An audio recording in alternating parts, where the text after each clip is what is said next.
You're now tuned into the Balance of Opinions podcast with your boy Eat Crush Glass. I'm my homegirl Carrie. Today we're going to talk about a little bit of social issues, but more pertaining to her line of work, which is being family support counselor. Okay. So, first things first, let's get into it. So, as a family support counselor, what do you do? I work alongside, at times, Child and Family Services, and I go in home and support families that need help with parent-child relationship, crisis, meaning anything. What else do I do? I provide financial support, financial education sometimes. I help parents establish routine and structure in their home with their kids. I work with kids in helping manage their emotions and how to relate to their parents and stuff like that. Okay. And I work with primarily kids ages anywhere from newborn to 18-year-olds. 18-year-olds? Yeah. So do you work in group homes as well? That's where I started my career, was working in group homes. Okay. I worked with youth that were under 12 who had, been taken away from their family due to child protection concerns. So it was more, they had behavioral issues on top of that. Okay. And so kind of where I work with Woods, and so a lot of the support that I did with kids was help establish routine, be somewhat of a caregiver to the kids that are under 12. Okay. Got them into camps and stuff like that, made sure they went to school, helped them while they were in crisis. Crisis was pretty intense when I first started because we had kids that would, beat on each other, 9 and 11-year-old kids beating on each other, fighting one another or fighting staff and being physical with staff, property destruction. That was the worst that I had experienced. Not worse, but just most intense. For that situation, Yeah. working at Woods, right? Yeah. So intense is a better word. So a lot of the kids that you're dealing with, like you're saying, from ages newborn to 18, was it a lot of homes where the parents just weren't able to do it, to take care of them, or was it more they were just being neglectful most of the time, 60-40? A combination of both. When I've worked with kids that have, they were apprehended at a young age and they were put in kinship care, which is with another family member, and then that broke down for whatever reason, and then they got put in foster care, and then that broke down for whatever reason. So behavioral, foster placement just can't have it anymore, or didn't want to have kids anymore, or whatever, and then so they would come to the group home. And then they would live there, they would go to school, they would, and I worked with, up to 6 other staff at a time, so it was 7 staff, parenting, essentially, the kids that were under 12, but then I moved to I did that for about a year and a half, and then I went and worked with teenagers, Okay. it was a transitioning to adulthood. So teaching them life skills and stuff, and same thing, their history was the same. Yeah, they just been in and out of the system. Yeah. Parents either neglected them, or they just felt they grew up rough, or they grew up rough. Yeah. And the system. And mental health too, right? Yeah. There's a lot of kids that have ADHD, FASD, ODD, and I mean, I wish I could tell you I know what half of those mean, but we'll just rock with the acronyms for right now and figure it out later. Now, what made you want to do this? Was it just something from your own personal experience, or you just felt like it was your calling for right now in life? You want to be able to help as many children to, foster them to be, well, not foster them, but help them become a better person, a better them. Everything you just said. Okay. I grew up, I had a pretty shitty childhood. Yeah. Not as rough as some of the other kids that I've worked with, but my mom was addicted to drugs. My dad wasn't in the picture. Never, I think we had child and family services involvement once, and then I think I was a teenager at that time, but like, so that in my ability to like come out on the other side and not be like a drug addict, like not, you know, have addiction issues, not have serious mental health issues, not have like, you know, not being a prostitute or you know, not saying that it's bad. Yeah, but you just, you know, like, you came on the other side, realized that through help from other people around you, a structure at a certain time in your life that helped you, you know, open your mind and say, okay, this is what I need to do because I already see what, you know, John, Billy, and John or Joanne are doing, and that's not for me. Yeah, 100%. Okay. That's good. I mean, I had a bad childhood myself, you know what I mean? You know, my parents split up, I think, when I was around probably like 10. Yeah. You know, my mom took me and my brothers to Toronto. Some shit happened. My mom was a hustler. Yeah, she ended up in jail. My mom too. and then child services tried to come get us. Police fighting. My dad came and picked us up back from Toronto, brought us back to Calgary. And I was a problem child per se, in a sense, like I just didn't listen. Like I had to grow up so fast. Having to watch, you know, my younger brother who's helping me do this podcast as well and does all my editing. He'll have a plug in here somewhere wherever I point. But yeah, like, you know, having to take care of them. And then when I came back to Calgary, I just wasn't able to be a kid anymore. I still had kid tendencies where, like, you know, I'd be spoiled, like, be selfish, but, like, you know, I had to do a lot of grown-up stuff ahead of time, do you know what I mean? And then that's around the time, I think, when I got my armed robbery cases, when I met you with Savannah and whatnot. But, you know what I mean? Like, I went to jail a few times. I think my wife and then the passing of my parents slowed me down on a lot of things. And then my daughter kind of just inspired me to do something like this with this podcast where, like, I can work for myself and not have to work for somebody in the next few years. And I hope that through conversation with you and with other people who are doing things in this world, whether it's making money or with you, you're trying to help the young youth and help educate some of these parents on how to take care of their kids in this social world that we're living in right now, where it's kind of soft. You know, it's soft, but it's not. Like the cyberbullying thing, I'm not really with it. I'm like, you can just turn your phone off. Yeah. You know, but then we grew up in a different time age too, right? Like, because I think like when we were like 15, 16, that I don't know, that's when I started getting a cell phone. So like when I was in high school, like my first cell phone was the Ericsson flip phone from Fido. You know what I mean? Grade 10, I'm like, yo, I got the new phone. You know what I mean? As big as you go, so you gotta kind of call me. But that wasn't no texting, right? No. So I think for me, with the cyberbullying thing, I don't understand it because I'm not living it. I'm not saying that it doesn't exist. I'm just trying to say, like, I don't see how somebody saying something to you nasty on a device is going to change your life that dramatically without you at some point in time being coherent and saying, well, this person, for all I know, could be 500 miles away. Mm-hmm. Do you know what I mean? Like, okay, they say I suck or I'm ugly.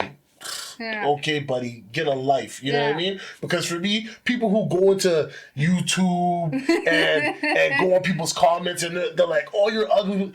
I call them trolls. They're just trolls. They got nothing better to do in life but to find something, oh, everybody likes it. Well, I don't like it because it's ugly. Yeah. Or it's stupid. Yeah. Like, get out of here, buddy. Get out of your parents' basement. You know what I mean? Go outside, see some birds, realize that life is bigger than the internet. Yeah. You know what I'm saying? Yeah. Now, I'm going to ask you, what was one of the worst cases where you had to be in the home monitoring things? Like, I don't mean like living there, but have you ever had to do that? When I worked in the group homes, like, so the youth group homes, the worst with the ones under 12, like, more it was just like physical and property destruction and like self-harm and like suicidal ideation. So like that, but once I started working with teens and like boys specifically, I saw a lot of like drug use. Meth was the big thing, which was really intense. So I'd like have to make sure that they, especially on night shifts, I'd have to ensure that they, if they came back to the program, I had to make sure they were alive every like 10 minutes. So I had to do physical and like check on them every 10 minutes, and I hated that. A lot of, and again, suicidal ideation. Yeah. And, you know, so you have to check. I mean, not to take away from what you're talking about, but people in jail, right? Like, and that too. Yeah. And kids like in jail. I never did no pen time. I just did like provincial little baby shit, 6-7 months at a time. You know what I mean? In and out. But even in those places, like if somebody didn't have a cellie, do you know what I mean? And they were going through some shit, and the drugs are rampant in jail. Like people do not realize how much drugs actually, like, and I'm talking, this is provincial, like, this is fucking remand. Yeah. Baby jail. You know what I mean? Like, this is where you get your dick wet. You know what I mean? Your boots wet. You start to say, okay, I'm on 24 or 23 hour lockdown or whatever.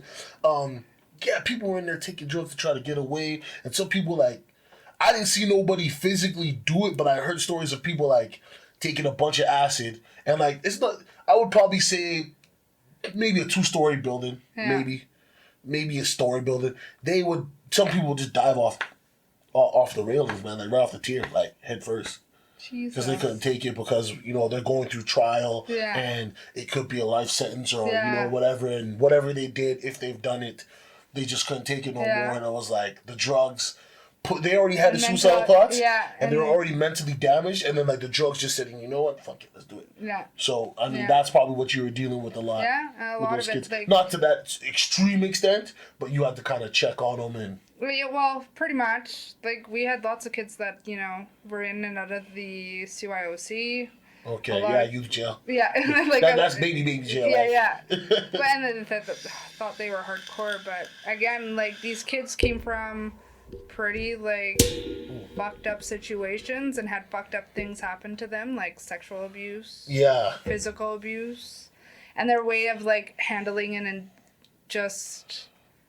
coping was to use drugs or use drugs and then like talk about how they wanted to kill themselves. Yeah, but I mean, you could see why the drugs, like, you know what I mean? Well, yeah, it's especially like for me, for girls, right? Like, you know what I mean? Like, you know, I don't wish that shit on nobody's kids. I don't wish it on no person. Nope. But like, you know, their uncle or their dad or their brother or you know, a close family member. I'm not saying somebody outside doesn't damage them as much, but when it's in the house or within the family and people aren't aware of it, I think that damages them a lot more than people think. And it's like, it doesn't matter how much drugs or therapy that they take, that's a piece of their life they can never get back. Yeah, 100%.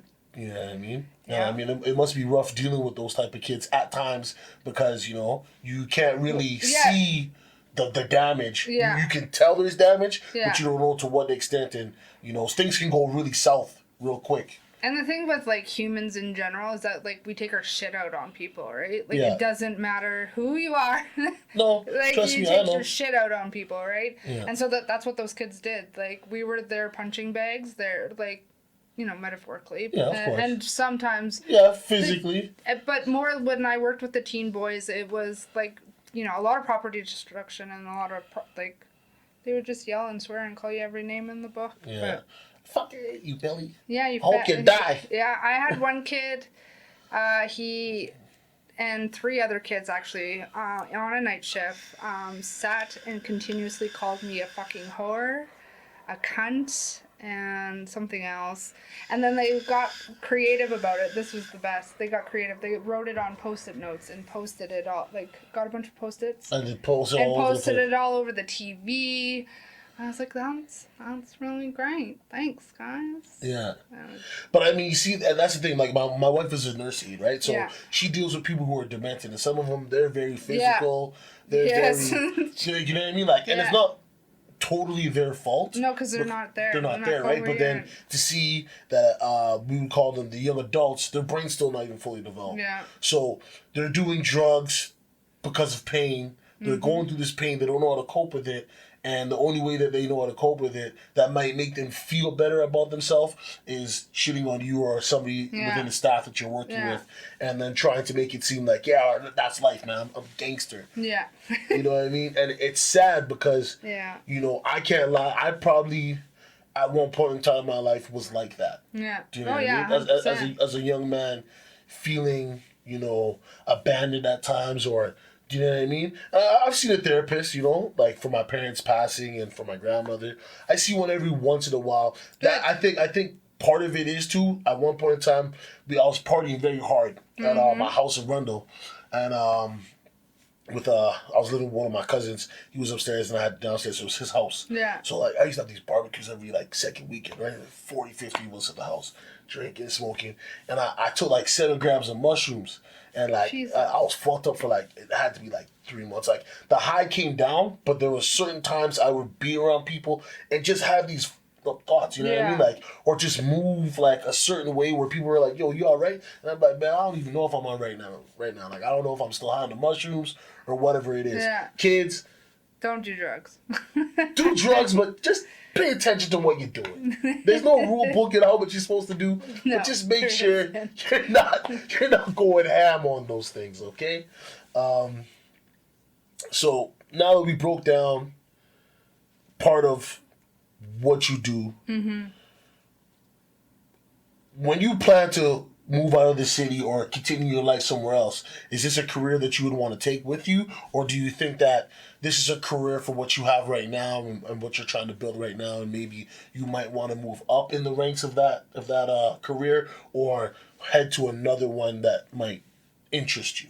I want to go back to school and do my master's in social work, and I eventually want to work with addicts. I don't know why I really want to. But nobody never really knows what they want. Like with this podcast that I started, it's been a process. So like this podcast, I've been trying to do this podcast for like, we'll say like 2 years, year and a half, right? Bumps and bruises, situations happening, my own ignorance causing for this situation to be delayed or things to be pushed over. So I mean, I'm not doing this podcast for money. Yeah. I'm doing it because I like having conversations with people. Yeah. I like learning. I like breaking things down. You know what I mean? Getting somebody else's view on something. Yeah. I love sports. I love talking about sports. And in general, I think conversation where it's not politically correct all the time is the best thing for us. Yeah, definitely. Because, if you have to hold back certain parts of yourself in a conversation with somebody, then how can you say that conversation is genuine? Yeah, right? Do you know what I mean? I understand for people's job purposes, they can't say certain things. Well, yeah, and there's like, I can't be like, so-and-so that I work with is like having this crisis at this particular moment. Yeah. But it's more like, people go through shit, and I agree. Like, there are a lot of people that don't like to talk about what they're thinking about or how they're feeling because of judgment, and actually just judgment, I feel, is the concern. Judgment and people not liking them. Yeah. And, maybe somebody saying, "Oh, you look fat," or, and you know what? That's just part of everyday life. I mean, you grow up. I've been called every name in the book. Yeah. When I was very young, 25, someone called me the word nigga. Right away, ready to fight. Nowadays, somebody can say that to me, I'll look at them and start laughing. Yeah. I mean, I've heard people say, "Go back to your country," like, "You were my ride, nigga." You know what I mean? Like, calm down with that ish, you know what I'm saying? Or like, "Hey, listen, my family's from Jamaica. I was born here. You can't get rid of me. You have to put me in the dirt to get rid of me." Yeah, do you know exactly. What I mean? So... people are so ignorant. Yeah, the world itself is ignorant, right? No, I agree. Do you know what I mean? The world itself is ignorant. And it's part of the technology that we have. People are lazy, extremely lazy now. Hey, listen, I'm one of them, man. I mean, I got a gaming setup at my house. Yeah. I'm trying to stream with my brother and try to create some currency off of that. And just, I got my hands in a lot of pots of things, aside from work and my kid. I mean, even today, right, I told you, I came in like, fuck, I gotta smoke, you know what I mean? Because I'm cheesed. Yeah. Because I go enjoy some shooting with my friends, and then they take me on some dirt road, and I'm on my bike looking at them like, I'm wearing white. I'm now brown. Yeah. Like, not black, I'm brown. The bike's black, the bike's dirty. I turn around, I go get something to eat. I'm like, oh, I got this interview with my homegirl. Let me book it home. Get pulled over by a cop, speeding ticket, caught in the rain. That's like the third time. The first time I got caught, it was a hailstorm. Man, I was upset. Like, when I got home, my wife was like, I've never seen such a look of disgust in your face. And I'm taking off all these wet clothes, and I'm like, I'm not riding my bike for a week. I don't give a shit if it's sunny outside. You know what I mean? I'm cheesed.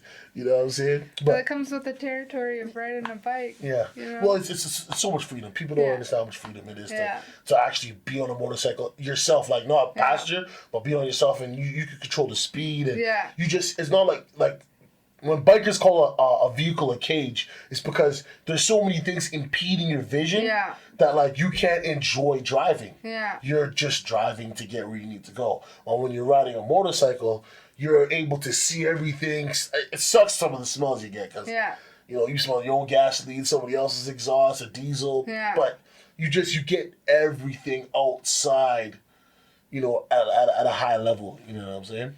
But yeah. So you were saying you want to get into social work and work with addicts. Yeah. That's not bad. I mean, you know, I would never question it, because, you know, you probably could help somebody, even if you only help 10 people your whole life. Yeah. Those 10 people could have been on the edge of the cliff. It's really, well, and see, even with helping people, it's hard. Because, like, I'm naturally someone that likes to help and fix other, not I so know much. that.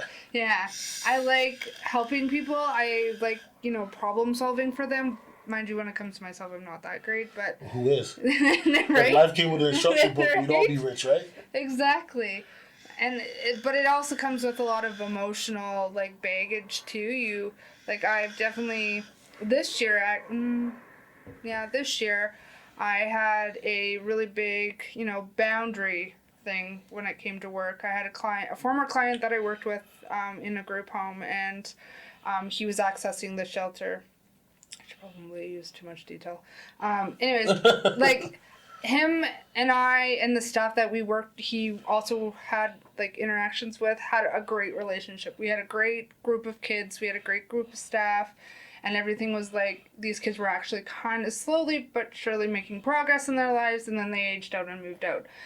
And, you know, this kid, you know, I experienced a lot of hardships with him. And, you know, a big one was, like, you know, there was something to do with his family, which caused me to, like, you know, want to, like, mother him and, like, help him. And then my boss was like, yeah, no, you can't do that. You can't have an outside relationship with this kid. Like, you know, like, if he's in crisis, like, who are you going to call?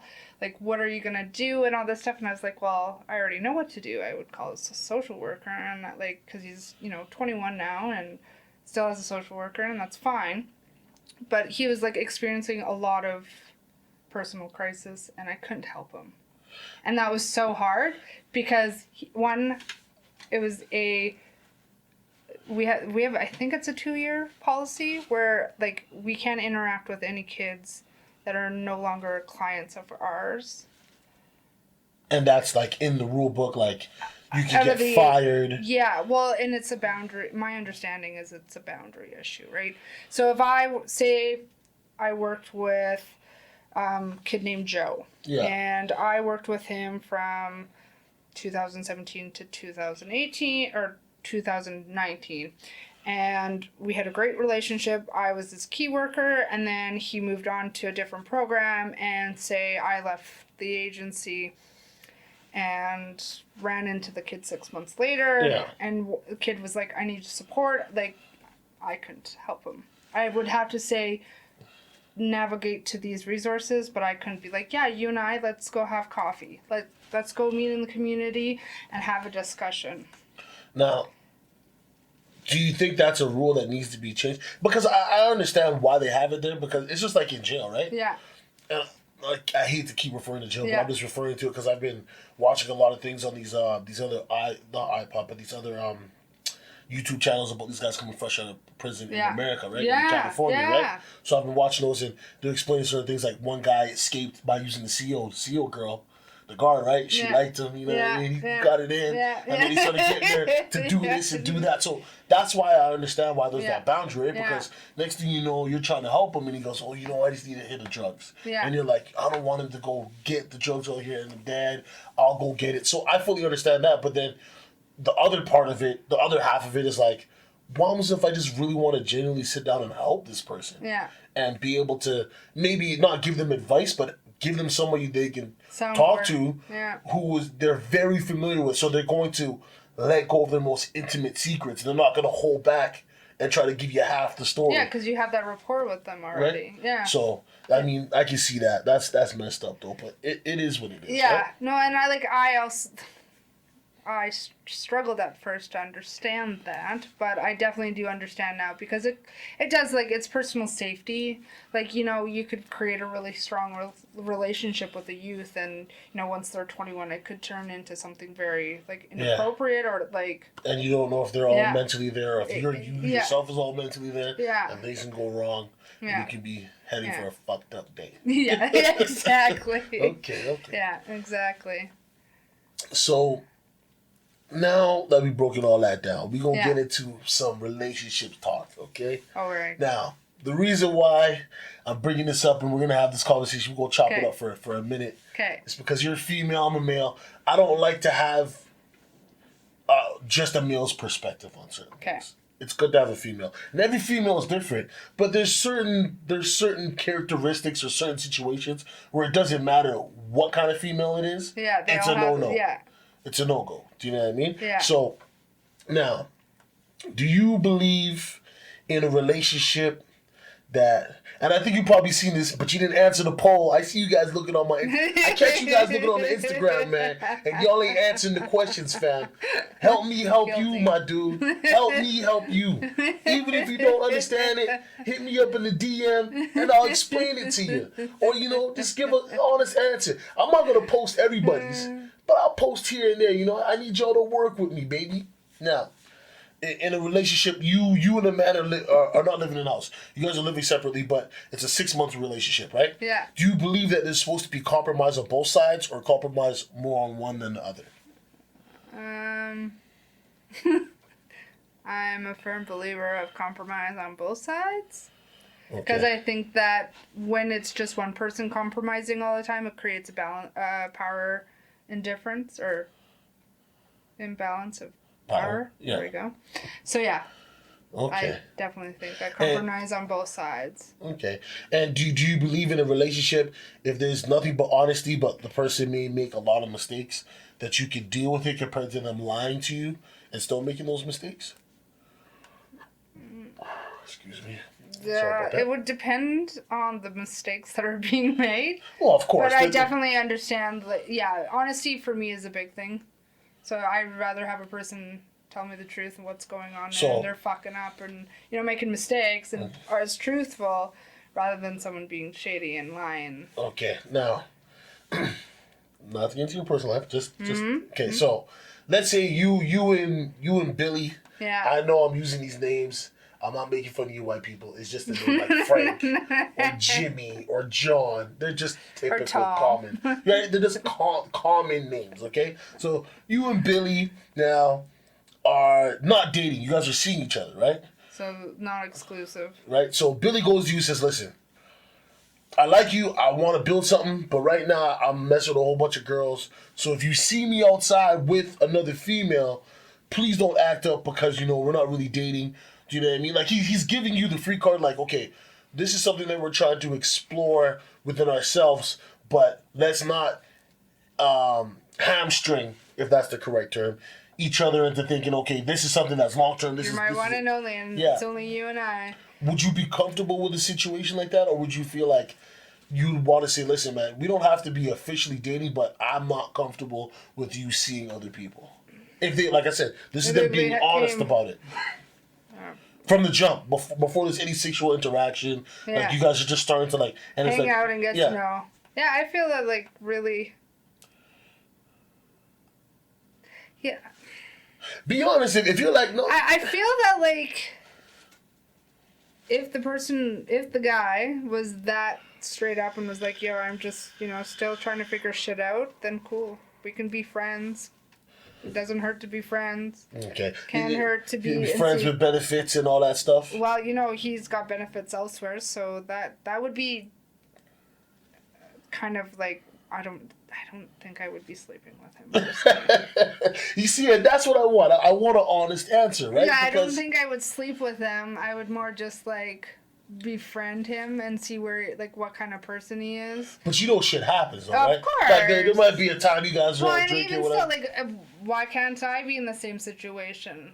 Like, you know what I mean? Like, no, but I'm saying you're both in the same situation. Oh, okay. What I'm saying then is, yeah, that's fine. Like, we can figure out whether or not we can be friends, because really, at the end of the day, don't get me wrong, I've definitely been the female that kind of, like, was assuming that things were, you know, legit and moving in the direction of being together, but then, you know, found out elsewhere. And so I feel that, like, if the person's, again, it comes back to honesty. I do agree. Like, if the person's been like, listen, this is my situation, we can be friends and, like, see what happens. I really like you. Yeah. Let's see where this goes. Okay. But, like, let's not put any, like, pressure. Tags on it. Yeah, tags or identifiers or, like, pressure on each other to, you know, form into this mold of what society should, because it's not fair. Okay. So, it's yes and no answer, really. Yes and no. Yeah, I mean, I fully understand that. For me, I've noticed that there's some females that when they're told that, their instant reaction is like, no, I ain't cool with that. It's me or nobody. And kind of trying to force the situation between them and somebody who might not at that point in time be ready for that. Yeah, well, right? And then again, that's society telling women that once you find a man, that you need to lock him up. And like, they need to be together. Like, you need to be together. But I have to be honest, man. I mean, you know, at one point in time in my life, I was a dog. Some of my family members, you know. All right, so the thing for me, and that's why I brought the situation up. The thing for me is, like, when I was doing that type of stuff, I tried to be extremely honest. Yeah. Because I didn't want the crazy girl banging on my window or banging on my door at 2:00 in the morning, like, I know you're in there with that bitch. That shit, you know, I don't even fight with my wife in public. Like, me and my wife she'll start fighting with me, and I'll be quiet. Yeah. And she'll be looking at me getting mad, and I'm like, I don't like to have people see what's going on in my life and make their own assumptions. And I know it sounds weak or kind of inclusive, like, it's my problem. But it's not so much that I've seen it so much. Like, I've gone on and seen people fighting, and I've been like, damn, like, you can only imagine what goes on when nobody's around. Mm-hmm. You know what I mean? Dude might just say, you know, girl, you're fucking trapped. You know what I mean? And he's really be shutting their trap for her. Mm-hmm. And then some of these women, they're devilish, man. They'll cut people's shoes up. They'll mark your car. Like I said, I don't blame them for the anger, but it goes back to what we're talking about what the kids are dealing with, right? When somebody's hurt. Yeah, don't know how to communicate.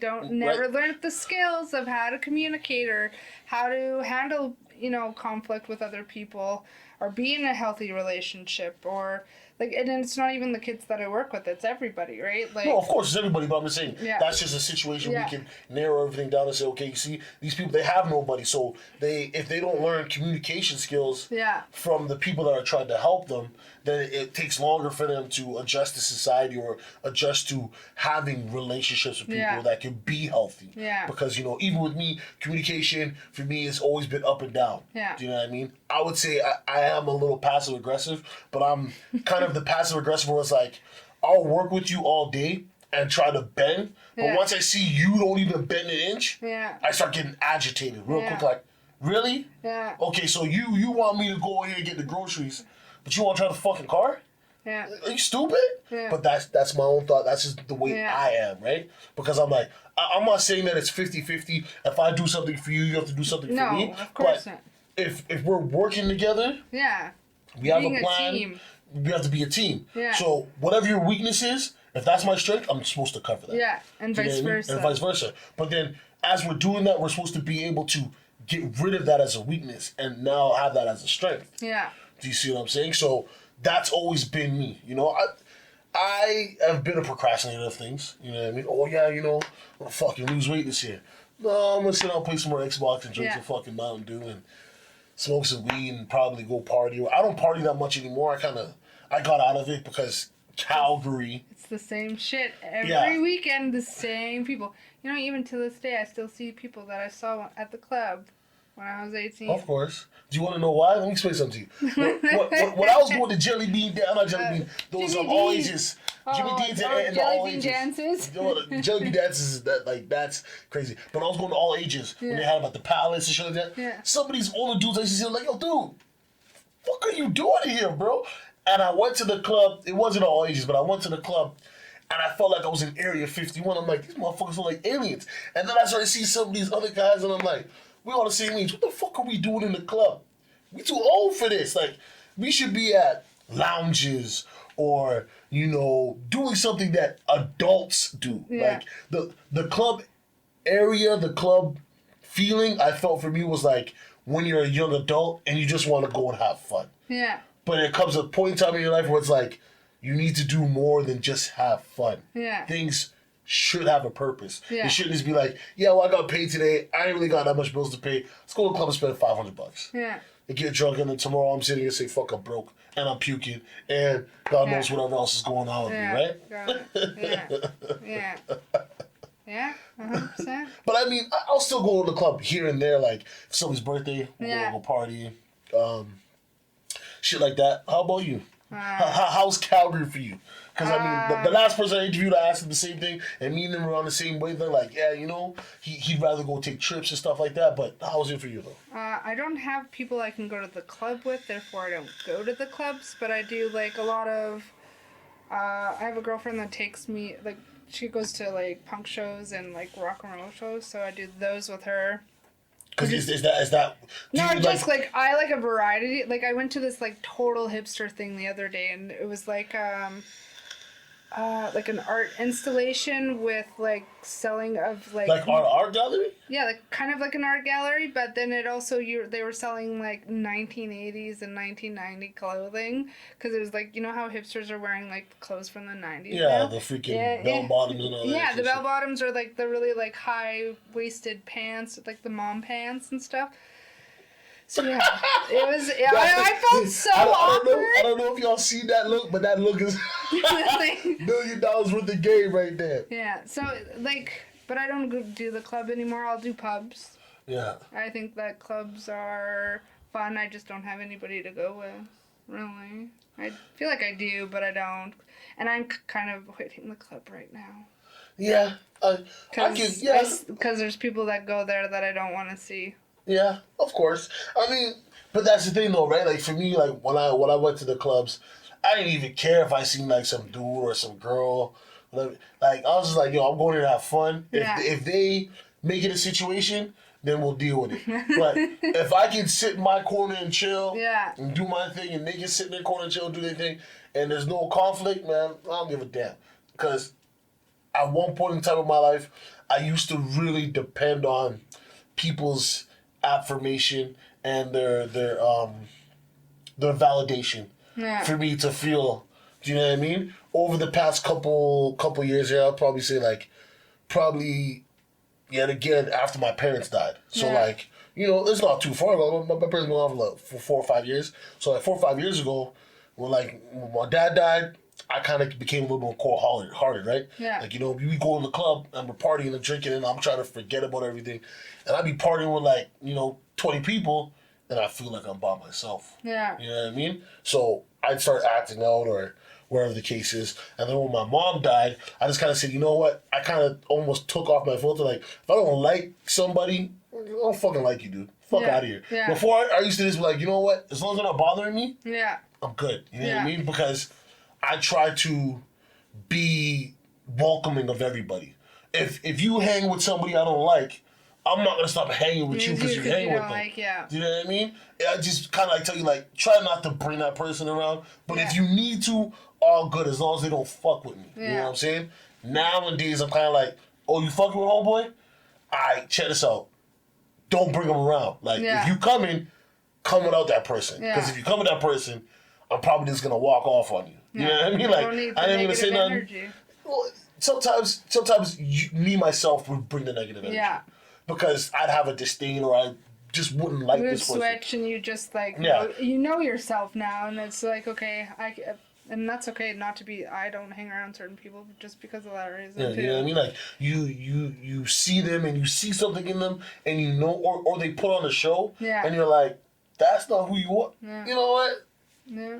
See y'all later, man. I'm gonna... Go that way. Yeah, you know what I'm saying? So in relationships now, well, a little personal, you can tell me. So for you, what's the longest relationship you've been in? 6 years. Okay. Yeah.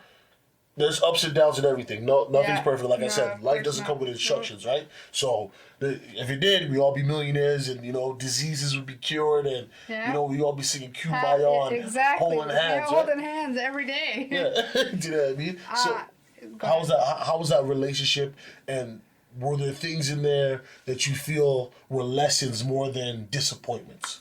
Yeah, definitely a lesson. I feel that the whole entire relationship, it ended in 6 years, and it was definitely a very big, one whole big lesson, more directed at like what I can tolerate and what I need to do for myself before I do for others, and that goes along with my job as well. But that in my personal life, I'm a giver, so that sounds so inappropriate, but... No. See? Her mind's in the gutter, ladies and gentlemen. When she said give her, I'm like, oh, yeah, because sorry to cut you off again. Yeah. But I've watched some of these counseling couples things and seen, some of these shows on TV and just gone on YouTube and looked up a couple things. And it's like, there's people who are, givers. Yeah. There's people who are receivers. Yeah. There are people who are like... They're not so much givers or receivers, but they're like, they have this selfish tendency where like... They're takers. Yeah. Takers, takers. Do you know what I mean? So being able to like identify that, this relationship, was a lot of life lessons, and I'm not disappointed. I'm heartbroken it didn't last, but it definitely wasn't best for both of us. So I feel like I had to make the tough decision to end all.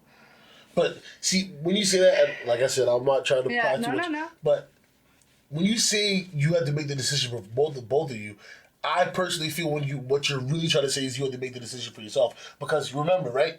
When I go, my brother's not going with me, my daughter, nobody's like, you know what I mean? Yeah. When I have to wake up every morning and look in the mirror, it's not you looking in the mirror. It's not you having to deal with whatever I've done in life. Yeah. Or whatever demons I have that are on my back. You're not going to have to deal with that. I am. Yeah. So that's why when you said the best for you, I'm kind of like, or best for both of you, I'm kind of like, I feel is more the best for you. Yes. Because somebody that you care for, like, prime example, we'll say the homegirl I met you, through, right? At one point in time, I knew she was doing me dirty. Yeah. But she acted like she wasn't. And when she found out I was doing the same thing, I kind of said, well, what did you expect? Yeah. And then it kind of turned into, you seen the up and down, flip and flop. Yeah. 1 minute she's like, yeah, I like you, whatever, I love you. Yeah. And next minute she's like, you're a fucking piece of shit. Yeah. I hope you fucking die. Yeah. And I would have to say 60% of that was my fault because I knew what I was getting myself into and I tried to trick myself into believing it was something more than it was. Yeah. And it's not to downplay that person because, the one thing that kind of hurt me was when I first met that person, they were on a downward spiral. Yeah. I was fucked up, but, I wasn't on a spiral like that. So when we decided to get together and start building, the first thing I told that person was, that gotta go. You can't be around people like that because when I met you, my people who were supposed to be my people were abusing that situation and using it to their benefit. And I'm saying, I'm not that dude. Mm-hmm. I want the best for you. I want you to, do you know what I mean? And as she was progressing in life, I started to see that she started to look down on me sometimes. And I'm like, oh, when I met you, you was, so don't, don't try to do that. I don't try to put myself above certain people. Mm-hmm. I know that might be, because I'm still fucked up myself. Everybody's fucked up. There's always something. Yeah, there's always something some people are dealing with that other people aren't privy to. But like I told you, they hit me up recently, and I was just like, more mind games because I know they went to school for whatever. And no, I'm telling you, you like, I don't know if the time that me and her were kind of like almost on and off before she took off to London, but she was playing mind games with me. Like she would like be like, oh yeah, you know, such and such said this, or she said you said that, and I'd be like, and I'm like, that's not my friend, that's your friend. You know what I'm saying? Like that's your people. Like what are you talking about? And then she'd disappear. And then she'd come back, and it was like she would like try to test me mentally, like to see if she was mentally better than me, knowing that I already know what you've gone through. I've gone through similar shit. We're all fucked up. Stop acting like you're brand new. Yeah. You know what I'm saying? Yeah, I can empathize that. Yes, you can empathize that. Yeah. Not to drop any names or nothing, but you know what I mean? Like, I'm not bashing. No, you're just speaking your truth, and I could definitely speak my truth, but, you know, I think relationships are... That friendship was a very life lesson one, too. Yeah, but I just compare it to, like, kind of what you're talking about, like, you know what I mean? You're saying, like, you know, you yourself, I didn't have that in me. Yeah. She was the one that, like, was finally, like, and did her own thing, right? And then I, myself, had to, like, knock myself out of it and say, like, what am I doing? Yeah. But because, you know, I've had tons of relationships with females, but I had like 3, she was like the third longest relationship I had. So it was like, I had like a 3-year, a 4-year, and then I think, you know, like maybe 6 years, I think it was like 6 years. Yeah, 6, 7 years we were together, and then like the tail end of it, like the last 2.5 years, it was like on and off. Yeah, that was the same with me and this guy too. So, like, for me, it's just like people don't like to show that side of themselves. They don't like to admit when they're wrong. Yeah. Or when you know. And not a lot of people do. And that was my issue too with this guy, is that like, and he would throw that shit in my face, be like, yo, you were taking the bus, you were working 3 jobs and all this shit. And I was like, yeah, but I also like got to where I am for myself, not you. You helped motivate me, yes, but... Well, hold on. Sorry to cut you off. Yeah. If you taking the bus and you working 3 jobs, I can't shit on you. Yeah. Now, when we talk about homegirl, that wasn't the situation, right? So, you know what I mean? Like, in that in itself, I would call that guy a jackass. Yeah, he was. Do you know what I mean? Because my wife, I chased my wife for a year. Yeah. She was going to school to be a nurse, right? Chased for a year. Yeah. No pussy, no play, no movie, nothing. Yes. Okay? I'm running this girl down. I'm Usain Bolt that night. Everywhere she at. One day I woke up and I'm talking to her, and I got so frustrated. I said, yo, where you at right now? She said, working. I said, where's the address? She said, I'm going to beat her right now. And, like, that's how our relationship, even though I knew her from high school, and we went to the same high school together. I got kicked out.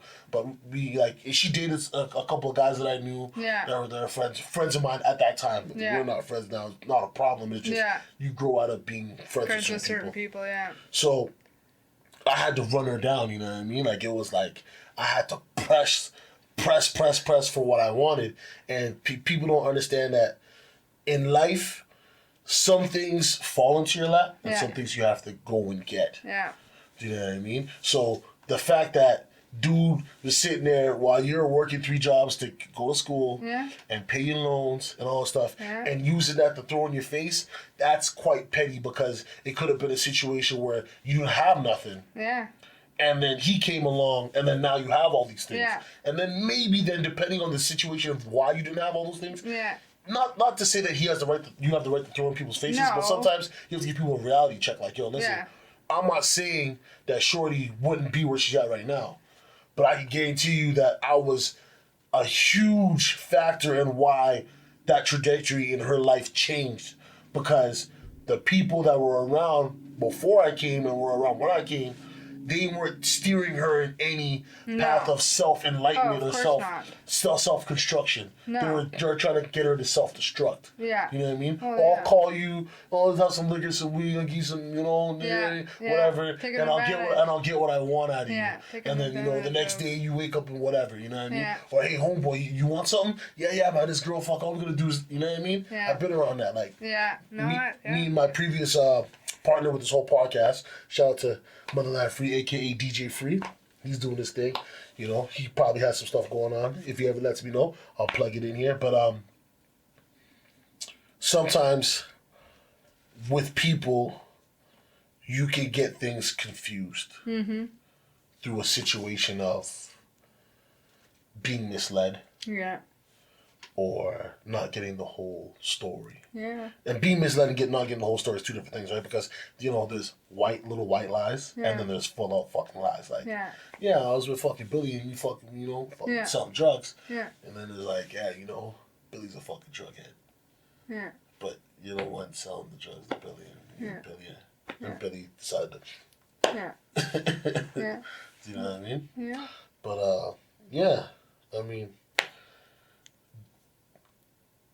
music-wise, what would you say is your favorite genre? I know I'm jumping all over the place. That's okay. I do this all the time. I listen to a lot of like hip hop, R&B, and rap. But would you say that's your genre, or would you say like maybe jazz or classical or no something that calms you down? I listen to everything, but I would say like hip hop and R&B are like my genre. Well, because you're a 90s baby, that's why. Yeah. No, an 80s baby. Well, I know, but when I say 90s baby, I'm saying like you were in your teens. Like you were born in the 80s, but it wasn't early 80s. Like I was born in the 80s, but I wasn't born like super early 80s, like 73 or nothing. Yeah. I was born in 84, so like I was born right in the middle of it. And by the time 90, 91 turned around, that's when everything... Like everything with hip-hop and R&B was like really big in rap. Yeah. Yeah. But I still like rock and alternative music. Well, you just said you went to a concert, right? Yeah, and punk rock. I like punk rock music. So those are the only things that you do in Calgary, like on your free time? Or pretty much. When I sit at home and watch Netflix and smoke weed and eat. I love eating. Yeah, I like traveling. I went to California this year. I went to Disneyland for the first time. Yeah, I seen that on Instagram, man. How was that? It was insane. I'm still not allowed in America, not for like another year, so. All right, well, you still got time. Yeah. And it was lots of fun. Definitely like the Stampede on steroids. Like X amount of money. Oh yeah, but they're smart about it. Like everything's online. There's apps to tell you how long waiting lines are for each ride. You can get fast passes. That costs money though. Yeah. It's expensive as fuck, but it was worth it. I'm glad I went. Okay. I went with my friend and their 2 kids. So. Is there any other trips that you're planning in the future? Any places you would like to go and see? Any things that you'd like to go I'd like to do Europe at one point. I don't know. Everybody likes to do Europe. I would like to do like Brazil, if that's, or even like New Zealand. Not even Europe, New Zealand. That's a place I'd like to go. Yeah, because I heard like Brazil, like you need to have like $10,000 in the bank or some type of shit, and like because they're afraid that you're gonna come there and want to live, and it's like, I'm not shitting on Brazil, okay? Yeah. I'm not. But Brazil ain't Canada. It's not the U.S. No. Okay. I would love to live in Jamaica. Yes, as would I. The only way I'd do that is if I was able to gather enough money and funds to support that lifestyle that I want to live there. Yeah. I'm not just gonna pick up today and go to Jamaica and expect that I'm not going to be living in poverty. Yeah. Like, do you know what I mean? Because that's the thing with some of these third world countries and shit. They think that we're living like on top of the world, right? Oh yeah, of course they do. But they don't realize we're just living. Our poor is like they're rich. Yeah. And our rich is like they're like government. Yeah. Yeah. No, it is. It totally is. Like when I went to Jamaica too, that was a big culture shock for me because it was just like, it wasn't like I grew up poor. But not that kind of poor. That's definitely. I got married in Barbados, so trust me, I know. Like I seen Rihanna's house. I actually met Rihanna's drug dealer. He gave me some Arizona. Like, I don't know fuck Arizona. Let's fucking weed, man. I smoke loud at home anyway. It ain't shit. Man, I smoked a joint of that shit. It had to be like 10 o'clock at night. Man, I go to bed like 4 in the morning. Wow. I would close my eyes. I can see shit and we didn't have, not saying that we couldn't have gone to like a proper resort, Yeah. but we went to like the hood of Barbados. Like there's chickens, there's people doing all types of shit. You know, we're in like an apartment building that has a whole bunch of other residents in it. You know, either they live there or they're renting it out to people. So it's like it was good. There was tons of things to do. Yeah. But it was a small place. Like I said, I met Rihanna's drug dealer. The dude, him and his wife, he was a good dude too, man. Like he was like solid, like just real chill. He took us out partying. That's awesome. It took us like 2 hours to go around the whole island of Barbados. Oh wow! I see my first male prostitute. Literally, my first male like this guy was like, and it was all the old white ladies that came on vacation. I'm sitting there saying, that's how they get down. Yeah. We joke about it. Yeah. But to actually see like. Yeah. This guy disappeared with some woman for like 20 minutes, half an hour. He come back, she's smiling. He's doing up the belt buckle, cheesing. I'm like, God damn. And the green card life they living over there? Mm-hmm. Man, listen, I'm a fat dude, so don't get it twisted. I ain't hating on my fat people, okay? But this girl looked like Butterbean's sister. And this guy was skinnier than my youngest brother. Mm-mm. All for a green card. I said, your blood clot. That's life was rough, huh? I had when I worked at the Marriott, I had a guy who did security, and I think he was from Trinidad. But he would talk about how his friends would marry big girls and white girls and come over and then divorce them a few years later. I mean, some people were getting paid for it. Yeah. Yeah. And now they have a show, 90 Day Fiancé. That's a thing. Funny, huh? The Bachelorette and The Bachelor. Yeah. Girls that hate guys who date multiple women at one time. Will watch a TV show about it and not feel no way. No. And be all up in the gossip, too.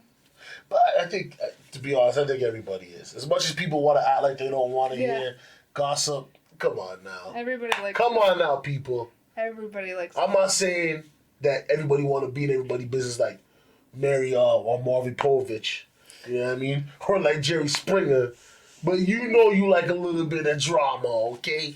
A little bit of drama. You know what I'm saying? It makes the life a little easier to deal with sometimes. If everything's just the same straight every day, you wake up, take a piss, shit, eat, you don't get bored, you're going to find something to get into. You know what I'm saying? Now, in life, what would you want to achieve by the time you retire? What's one thing that you would love to do or, like I said, achieve in life before you retire? Not before you die. I'm talking about before you retire. Oh, wow. That's a good question. At one point I wanted to open up my own group home, but that comes with a lot of headache, so I'll pass on that. Maybe become a CEO of a company, but... And would that be a company pertaining to helping people with addictions and stuff like that? And I would like to... Because I was supposed to be like, oh, you want to be like Jeff Bezos' wife, huh? No. You want to get the Amazon money. No. But like, or even be able to like change policy. Yeah. I think that would be great regarding like, you know, healthcare and like mental health stuff. I think that would be a really big thing I would like to do, but... Yeah, because there's a lot of people out there with mental health, man. I mean, like, that's why Charlamagne the God, like, you know, before I used to call him a troll, because he used to do some but I liked it because I'm like... He's funny. He reminds me of me. Like, I just start banging on people for no reason. Just because I'm bored, you know what I'm saying? Like, I just want to get a reaction out of people. But for me, the steps that he's been taking, him and my son, you know, about trying to educate Black people in general, people with minorities. Because you know what? Honestly... In my experience of dating Black men, a lot of specifically them, not all, the ones that I have been in, like, they have mental health, and they don't identify it, and, like, going to see a counselor was, like, or, like, even me suggesting that, it was, like, no, I don't do those things. Well, you want to know why, right? Because it's frowned upon. Yeah. I mean, people that I know, some people know I've seen a therapist, some people don't. Yeah. I mean, it's not that it's something that I'm not trying to broadcast or something that I'm trying to broadcast, too, right? But it's just like, I knew at one point in time that there was something mentally wrong with me. You know what I mean? Mm-hmm. Like I said, people grow up rough after certain things, right? So like, I had abandonment issues, like because of my mother and my father. My mom didn't necessarily abandon me, but she picked a lot of things over me and my brothers, right? My dad didn't necessarily abandon me, but because of the relationship between him and my mother, he wasn't around. So like my uncle and my grandmother raised me. Do you know what I mean? Like I spent a good portion of my life, me, my brothers, and a cousin of mine, living with our grandmother because she was the, you know what I mean? She was the one, she was the rock, right? And the fucked up thing is she was the first one who came here from Jamaica and then brought everybody else. But then, you know, some people, you know, like my uncle, he came and right away he focused on getting himself a life. While some of my aunties and some of my uncles and my mom and shit like that, they wanted to live the fast life. Oh, we're not in Jamaica no more?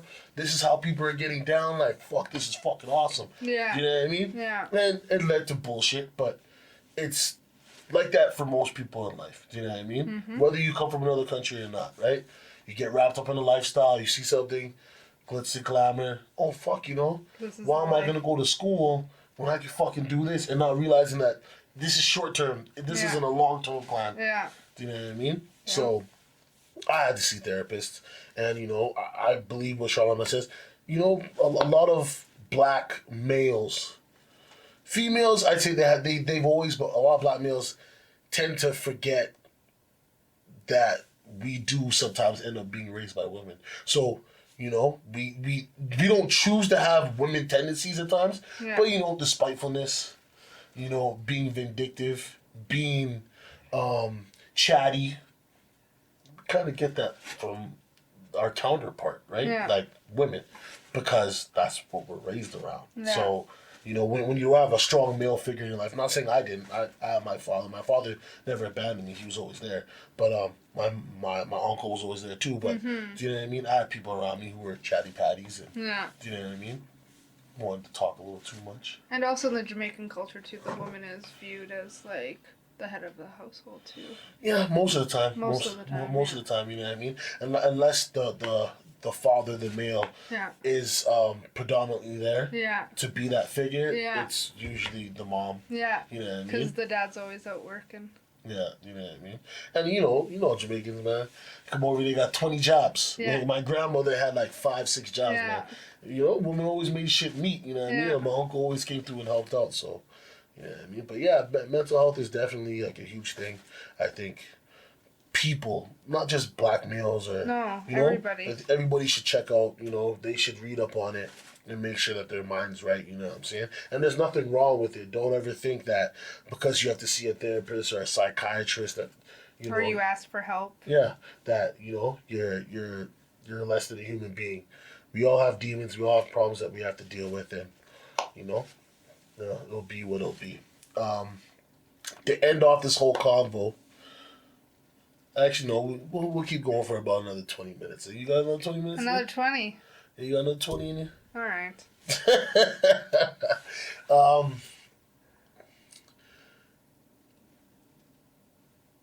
What type of education would you need to do what you do? Well, for people out there that might want to know.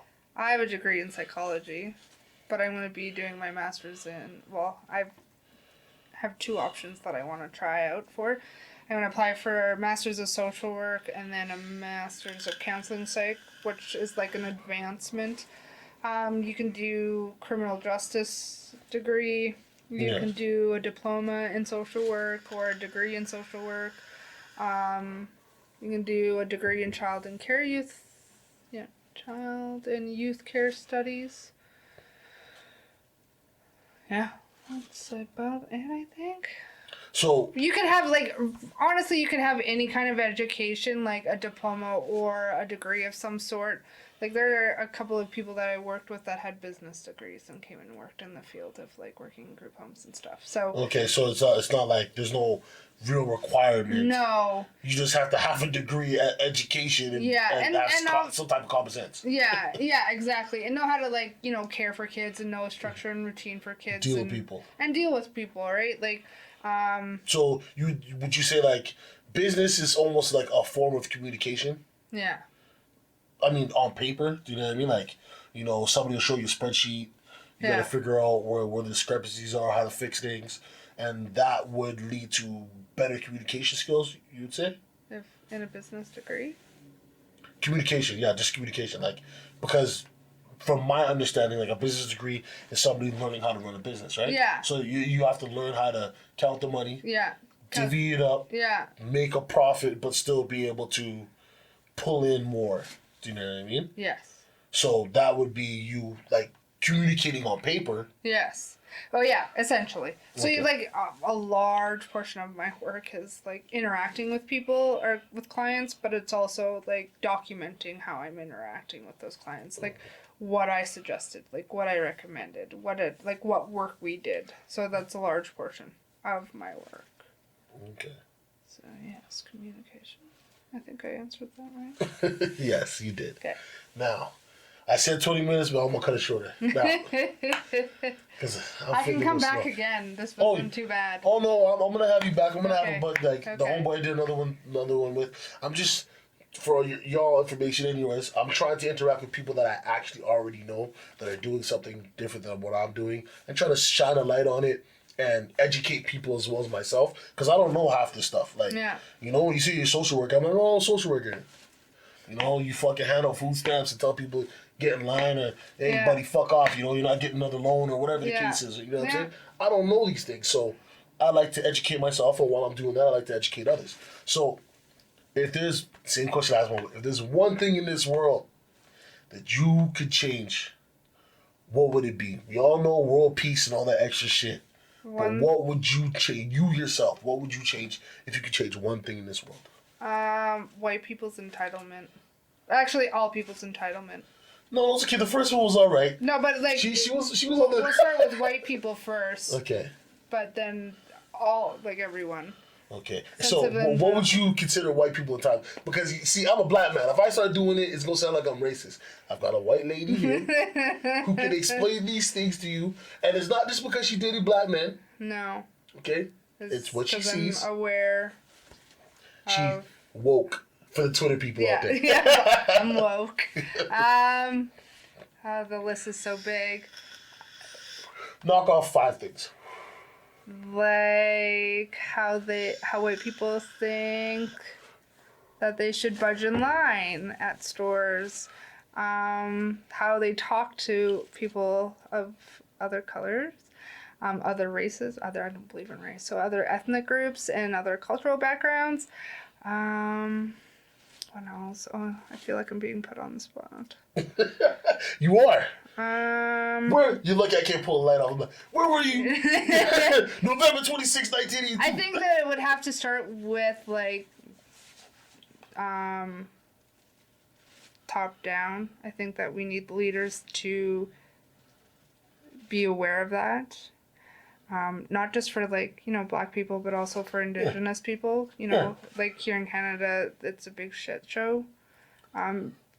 So, raising more awareness around, I don't know, DJ, that's such a tough question because I could talk about how even the recent murders, those 2 white kids that are in somewhere in Manitoba or wherever, and they killed those people, the tourists. From Australia, the yeah, the one from the States and the one from Australia, and they killed. Yeah, the one they were in that van, right? And they showed. Yeah, so you know how many Indigenous women are killed there on a regular basis? Lots. No, and there's nothing. So but these 2 white people come and get killed. It's, oh my God! Yeah. So I would start with media as well. I think media also helps. Actually, makes a big. Yeah, well, media has to be truthful, right? Yeah.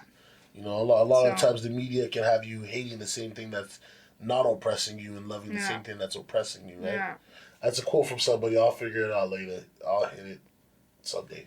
So I don't really think I answered the question, but no, you did. You pretty much just said, white people need to start caring for more than just themselves. Yeah.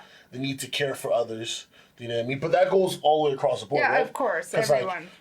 I've met people who have a hatred for white people, but their education, most of the stuff that they were a lot of their life came from white people because of the situation that their culture was put through. Yeah.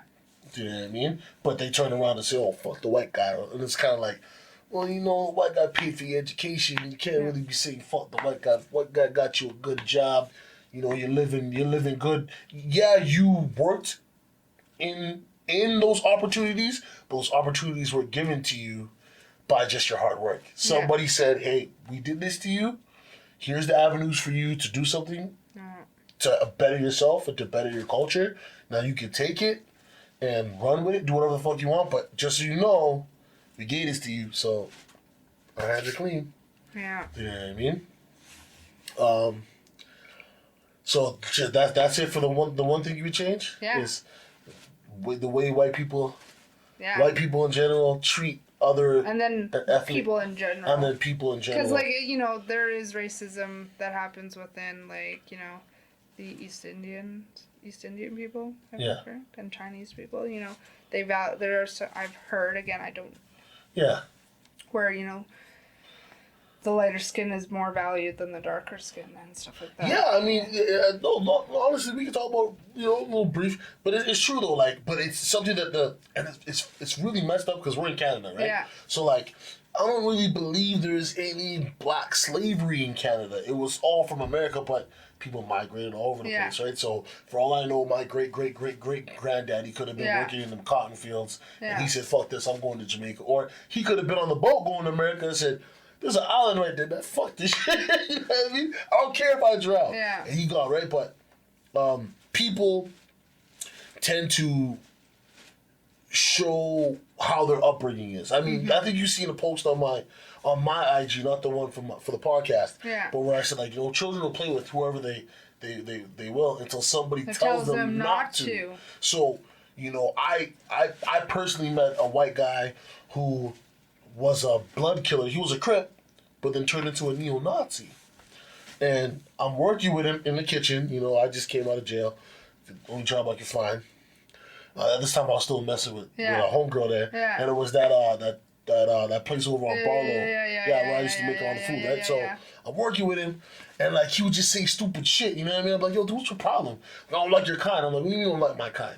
He's like, "Yeah, I don't like your kind, man. You guys, I don't like immigrants." And I'm looking at him and I'm like, okay, whatever. So we finally started to click a little bit, you know? Like he started to realize I'm not one of the bad ones. Yeah. So we're sitting down. We're sitting down at his house, me and another homeboy I used to chill with. Token black guy.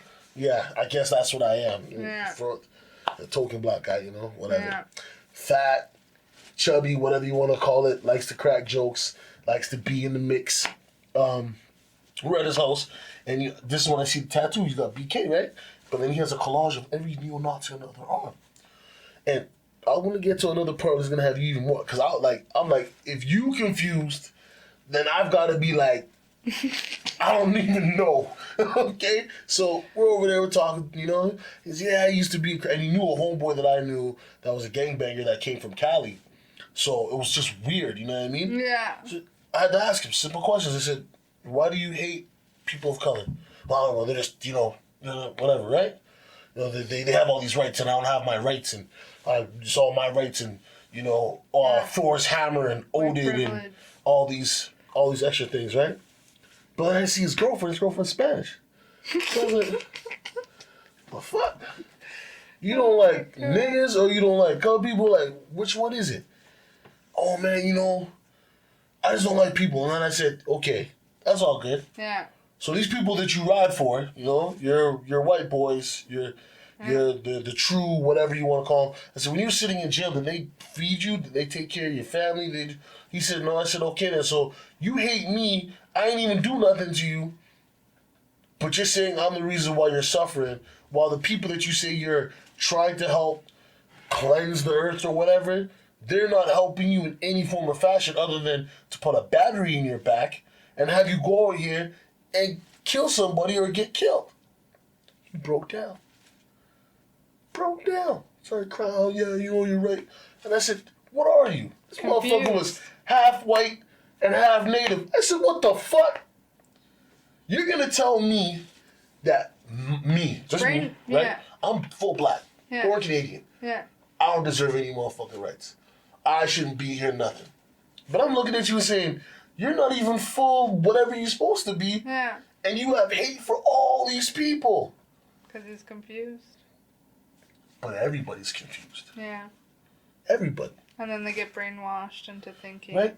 But, you know, the brainwashing happens when they're young. Yeah. It's not when they're 18, 19 years old. It's when they're young. I've met kids. I used to go to school when I got kicked out of Fowler and Crescent, and I went to Jack James. I met a kid there that was like a neo, and I was like looking at the kid like, bro, you know this school is like full of like predominantly colored people. Like, there's like 20% white people. Everybody else here is Mexican, black, you know what I mean? From whatever culture, but like, if we were in jail in America, they segregate themselves. Yeah. If we were to be segregated, you're fucked. Like, there's, you know, you can't open your mouth crazy because somebody's gonna say, hey, take care of that. Yeah. And, there's no statute of limitations, but, you know, me and him did get into altercation, and he had to get pressed out. But, you know, it's weird how people don't recognize that they're being taught racism when they're young. Yeah. And then when they get around people who aren't like that, and they ask them, like, what the fuck is wrong with you? Why would you think that? They still can't fully explain why. It's just their thought pattern.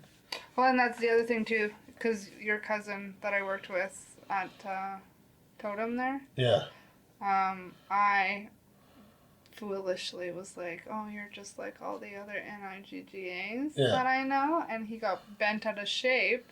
Fair enough. Yeah. But looking at when it happened, he threw water in my face, and I was like, oh, how dare you throw water in my face? Da, da, da. But now looking back, was like, yeah, you have some white bitch saying you're just like all the other, you know. And see, here's the thing too. People are gonna get this confused. It's not right for white people to say it, right? At any point. But you see, the thing is, it depends on the people you're around. Well, exactly, and there was somebody else we had worked with, because it was me and him, and then... And they allowed you to say that, and they allowed you to feel that empowerment, right? Yeah. But there was somebody else there. And I think, too, like, even for myself, too, like, I feel that I'm not black. Not even that, like, I just don't like the word. I don't like using the word. Yes, it's in all the music I listen to. Yeah. But I'm not going to be like, yo, what's up, my... Because that's not me, and I'm not, like, and, you know, I was younger, like, in my early 20s, so stupid, and obviously still not fully aware of shit. Yes and no, because I have one, maybe two white boys that I know that I allow them to say that shit freely. Yeah. Because I grew up with them. Yeah. So I know, like, do you know what I mean? Mm-hmm. If they said it in a fit of rage, they get punched out. Yeah. But if we're just chilling, like, yo, what's up, my nigga? I ain't watching that. Yeah. Or, you know, we're playing some video games, we're in an argument, or, you know what I mean? Pass the blunt, my nigga, man. You just, I don't watch those things. But there's people around me and people that I've known that they don't let it slide at all. And I don't blame them because, like I was saying earlier in this interview, at one point in time, that word used to set me off. Yeah. I wouldn't think, but then I started realizing, it's just a fucking word. If that's what you want to call me, if that's all you can do to me, is call me that word, bro, have a good day, man. God bless you. Yeah. Because there's people that have tried to do worse to me. Yeah. Where it was a life or death situation, or I could have went to jail for a long time, or somebody around could have got hurt. And that's what matters to me. That's what's going to really affect my life. Yeah. If I have to defend, you know, my brother or somebody with me, or me and you on the road and some guy cuts you off and then pounds on your glass and tries to, you know what I mean, do something to you. Yeah, I'm going to fuck him up. You know what I'm saying? Like, what the fuck you doing? That's a girl, man. Like, calm the fuck down. Even if she was being a bitch, calm the fuck down. There's no need to be physical. You know this. You know me for a while. Like 15 years. Yeah. I don't deal with the whole women beating thing. Yeah. But I've seen my mother and my auntie beat up grown men. So my mom told me at a young age, if a girl puts her hands up like this, you better hit the bitch. Because if you don't, especially now with the cameras, world star, because she gonna lay you out. And then it's not right for you to hit her, but you have to defend yourself. Yeah. Right? So even if it's a quick slap and you wrap her up, or a tummy shot and you wrap her up, and hey, listen, somebody come get this girl. I don't have a problem with that. Yeah. It's these guys I see doing like full on knocking out. Full out like clothesline from hell, like drop kick. Like, bro, bro, you don't have to go that hard on the girl, man. Like, I understand she's reckless, but god damn. You know what I'm saying? But yeah. Other than that, I'm going to conclude this episode of Balance of Opinions podcast with your boy E Crush Glass, a.k.a. DJ, and my homegirl, Carrie. You will see her IG down there. Go ahead and follow if you want. Don't matter if you do. Mm-hmm. It's just, helping support the homegirl. You can turn your page into a business page someday. Hopefully, if that's what she's trying to do. To help these young youths out here and educating themselves and other people as well. Whether you're 35 years old or not, you should get an education or find some way to educate yourself and try to do better in this world. But other than that, it's your boy, and I'll catch you later. You know what I'm saying? Don't forget, this is the Balance of Opinions podcast, okay? Where I say that old classic line from Snoop Dogg's Doggy Style, wake your goat mouth ass up. Check out the page, see what's going on, interact, all right?